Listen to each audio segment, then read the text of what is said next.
Au Québec, une personne handicapée est définie de cette façon. Toute personne ayant une déficience entraînant une incapacité significative et persistante et qui est sujette à rencontrer des obstacles dans l'accomplissement d'activités courantes. Le terme « personne en situation de handicap » est de plus en plus d'actualité. Il est utilisé dans différentes situations pour désigner des personnes qui vivent des obstacles dans leur quotidien. Il est aussi fréquemment employé pour désigner des personnes handicapées. Y a-t-il une différence? La réponse est oui. Quelques explications s'imposent. D'abord, le terme « personne handicapée » est celui retenu dans l'article 1 de la loi assurant l'exercice des droits des personnes handicapées en vue de leur intégration scolaire, professionnelle et sociale. Ce qui caractérise une personne handicapée est donc la gravité et la persistance dans le temps de son incapacité ainsi que les risques de rencontrer des obstacles dans son quotidien. Pour sa part, le terme « personne en situation de handicap » réfère au modèle conceptuel du processus de production du handicap. Une personne peut ainsi se retrouver en situation de handicap lorsqu'elle rencontre des obstacles à la réalisation de ses activités de la vie courante. Par exemple, pour se déplacer, suivre une formation ou pour travailler. La situation de handicap peut évoluer au cours de la vie d'une personne et être variable selon les obstacles qu'elle rencontre ou non dans son environnement pour réaliser ses activités. Évidemment, chaque personne est unique et personne n'est son diagnostic. Mais on regroupe généralement les différents handicaps en 4 grands volets, soit physique-moteur, intellectuel, sensoriel et neurodéveloppemental. Voici quelques précisions. Le handicap physique-moteur. Ce type de handicap touche le corps et peut limiter la mobilité d'une personne. Il peut être causé par une maladie, un accident ou une condition de naissance. Par exemple, certaines personnes vivent avec une paralysie, comme la paraplégie ou la tétraplégie, une amputation d'un membre, une maladie neuromusculaire, comme la dystrophie musculaire, ou un trouble de la coordination des mouvements, comme la paralysie cérébrale. Pour compenser ces limitations et leur permettre de se déplacer plus facilement, plusieurs utilisent des aides techniques comme un fauteuil roulant, des béquilles ou des prothèses. Le handicap sensoriel. Ce type de handicap affecte un ou plusieurs sens, comme la vue ou l'ouïe. Par exemple, une personne peut vivre avec une surdité ou une déficience auditive, donc elle entend partiellement ou pas du tout. Certaines utilisent la langue des signes ou des appareils auditifs. Du côté de la vue, une personne peut avoir une déficience visuelle ou une cécité totale, ce qui signifie qu'elle voit très peu ou pas du tout. Elle peut alors utiliser le braille pour lire, une canne blanche pour se déplacer ou des outils technologiques pour l'aider au quotidien. Le handicap intellectuel. Il affecte les capacités de compréhension, de réflexion et d'apprentissage. Il peut rendre plus difficile la communication, la résolution de problèmes ou l'autonomie au quotidien. Un bon exemple est la trisomie 21. Les personnes qui vivent avec un handicap intellectuel peuvent avoir besoin de soutien pour mieux comprendre certaines situations et accomplir certaines tâches. Les troubles du neurodéveloppement.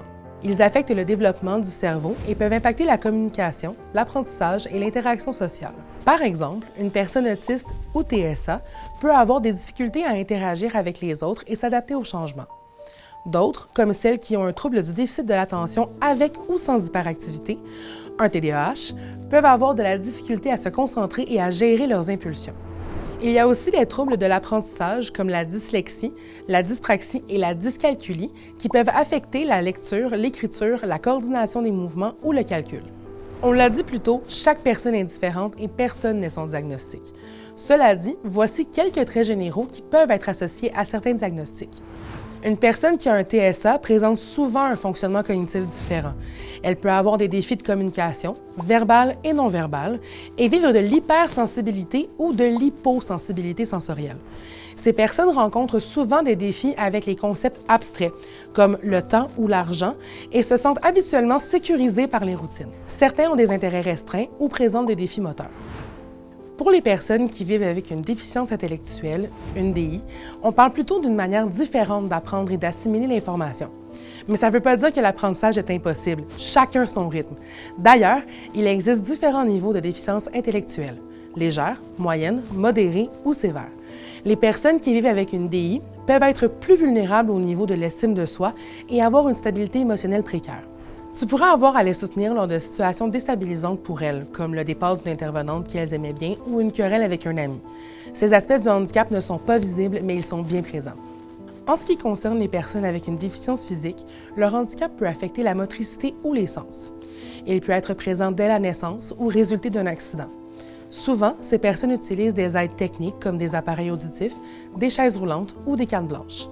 Il est important de rappeler que le handicap moteur ne vient pas nécessairement avec une déficience intellectuelle. Si c'est le cas, on parlera de multi-handicap, qui regroupe plusieurs handicaps, ou encore de polyhandicap, une atteinte motrice grave qui entraîne une mobilité extrêmement réduite et une restriction considérable de l'autonomie associée à une déficience intellectuelle sévère ou profonde.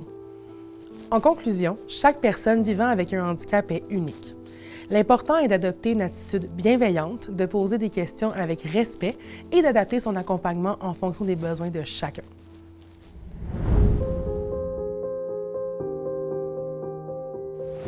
Maintenant, voici quelques besoins pour lesquels un participant au répit pourra avoir besoin de ton aide. Certaines personnes ont des défis pour communiquer et interagir avec les autres. Même avec des aides techniques, elles peuvent avoir du mal à comprendre l'information ou à s'exprimer. D'autres ont besoin d'accompagnement pour participer aux activités de façon sécuritaire. Parfois, il y a certaines réactions imprévisibles qui peuvent poser un risque pour leur sécurité ou celle d'autrui. Ton rôle, c'est de prévenir ces comportements. Il y a aussi tout ce qui touche aux besoins personnels. Par exemple, un participant peut avoir besoin d'aide pour aller aux toilettes, s'asseoir, se relever, se nettoyer ou encore changer sa culotte de protection. Certains ont aussi besoin de soutien pour se vêtir ou se dévêtir. Certaines ressources de répit accueillent même des participants qui ont des besoins plus médicaux. Certains participants auront besoin de toi pour prendre leur médication ou changer leur pansement. Dans ce cas, tu devrais être formé sur la règle de soins nationale. On en reparlera dans la capsule Responsabilité et droits des employés. Il est aussi possible que tu doives aider une personne à s'alimenter. Ça peut être de porter la nourriture à sa bouche, couper les aliments ou surveiller son ingestion pour éviter les risques d'étouffement, par exemple. Certains ont besoin d'assistance pour se déplacer, effectuer les transferts ou se repositionner dans leur fauteuil, et d'autres peuvent avoir besoin d'aide pour propulser leur fauteuil roulant sur une longue distance en raison de la fatigue, par manque de force ou simplement pour éviter des risques de chute dans les escaliers. Enfin, certains participants peuvent rencontrer des difficultés à s'orienter dans le temps et l'espace. Ils peuvent avoir des besoins de repères pour mieux reconnaître les lieux, les personnes ou encore leurs biens. Chaque ressource de répit est différente et chaque personne que tu accompagnes a des besoins qui lui sont propres. C'est pour ça que tu dois bien connaître les participants qui sont présents lors de tes périodes de répit. Et si tu n'es pas certain de la meilleure façon d'accompagner une personne, n'hésite pas à poser des questions à tes collègues ou à demander à ton supérieur de suivre des formations pour parfaire tes connaissances.